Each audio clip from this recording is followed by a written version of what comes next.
I made a podcast on the subject of death on my podcast, The Vedic Worldview. You can hear me talking for hours about it.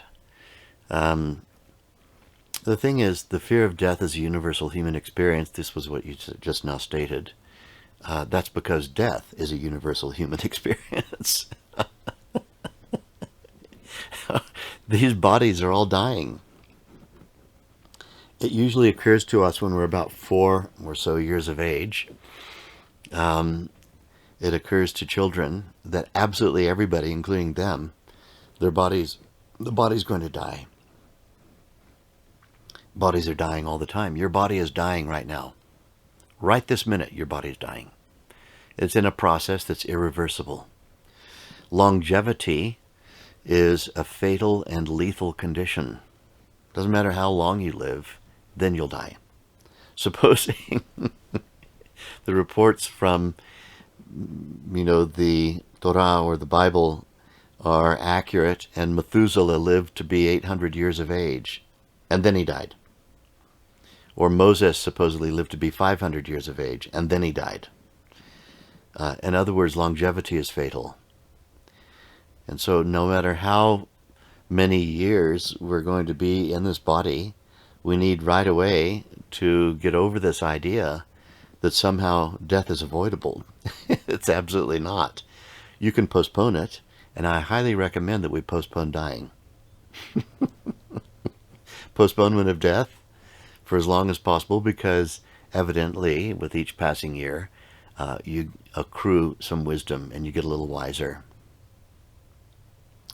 Now, as regards fear of that which is already happening, we can call it the inevitable, but let's make it even more. Let's bring it right to the forefront and say, it's happening now. It's happening now. Your body is dying right now. The body is made of 70 trillion cells.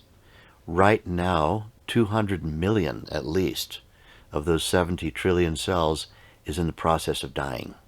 It might be skin cells, it might be out of date, that have reached their expiry date, fascia cells or muscle cells or bone cells. The bone cells take about 7 years to die and replace themselves.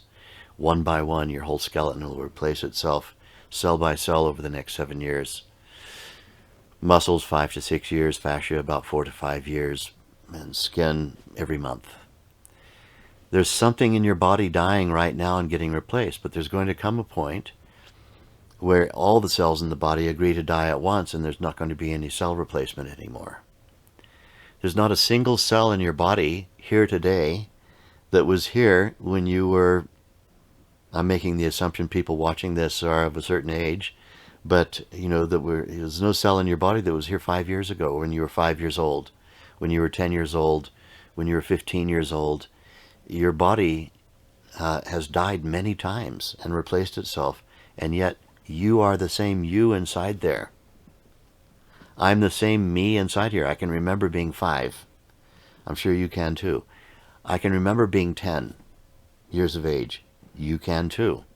How's that possible when not a cell that you have in your body that you have today was here when you were 5 or 10 or 15?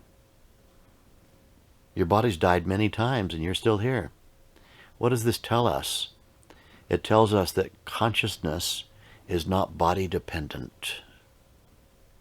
Consciousness is not body dependent. So when we say everyone's going to die, what we should properly say is all bodies are dying.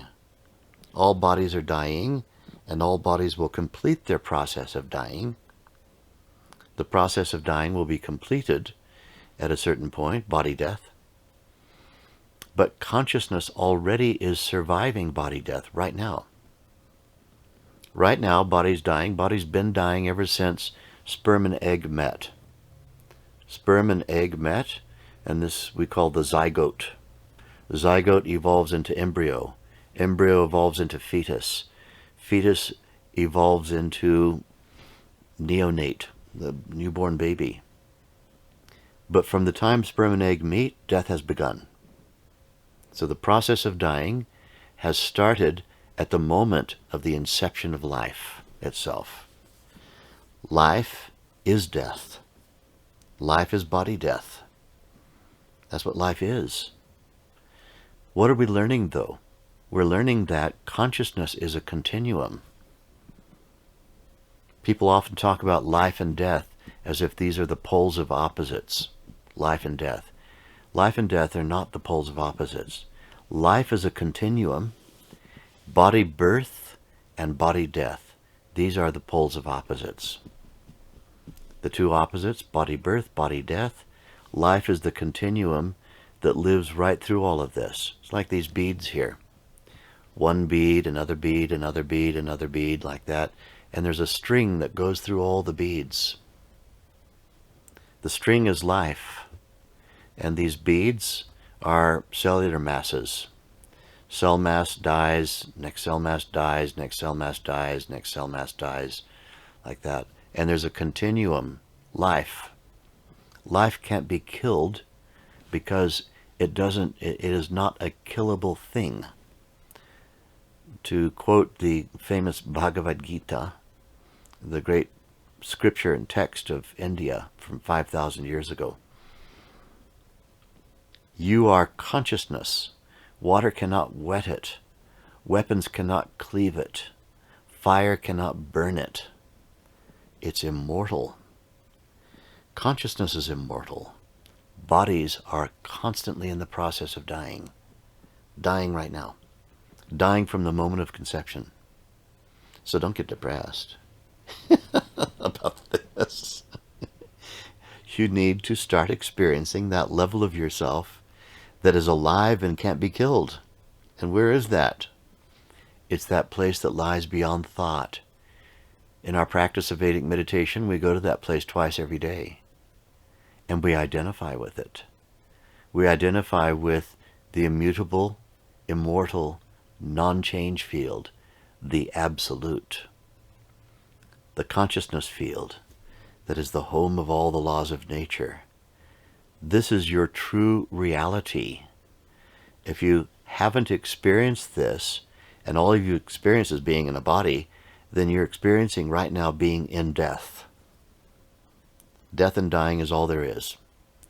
Without the absolute, the non-change field, all there is death and dying. Absolutely everything is dying, because absolutely everything is changing. Nothing stays the same. When nothing stays the same, that means the whole world is nothing but one great big mass of death. Let's find that thing that's incapable of dying, the transcendental consciousness field that underlies all of this relativity. That can't die because it's non-material. It's non-material. It's consciousness. And so harnessing that experience twice every day, identifying with that immortal, unbounded consciousness field twice every day, we stop thinking about ourselves as being merely a body. It's clear that you're not merely a body. Look at photos of yourself when you were 5. Are you that? No, you're not that. Look at photos of yourself when you were 10. Are you that? No, you're not that. You are who you are. You can remember having lived in that 5-year-old thing. You can remember having lived in that 10-year-old thing, but you're not that anymore. So how does your body possibly define you? Your body can't describe what you are. Your body can't describe that which survives the continuum of body death. Your body is a printout. It's a printout of your consciousness state. It's a very useful construct that is here to bring about evolutionary change, progressive change. And our consciousness is that universal phenomenon that's expansive, unbounded, and the baseline of everything that is. But this experience is not good enough for us just to have it as a philosophy. We have to have the direct experience of identifying with that state. And this can only occur in Vedic meditation. It can't occur by sitting around thinking about it. Oh, I'm one with the unbounded state, and I'm one with the, I'm one with being, I'm one with Brahman and all of that. Thinking. These are just thoughts. We want the direct experience. To have knowledge, we have to have the direct experience. Direct experience of stepping beyond thought entirely and experiencing being, unbounded consciousness. And this only happens in Vedic meditation, where the technique is designed to take you beyond thought. It's not designed to make you think about how you think, or to think about how you shouldn't think, or to think about what you did, or to think about what you should be doing. All this thinking about thinking and thinking about action, that's not meditation. It's a waste of time. We practice Vedic meditation because we want to step beyond thought and experience being. Harnessing that, we've done the trick. Now you know yourself to be immortal. You are immortality that has a body. You are the universe living as a human. You are the universe having a human experience.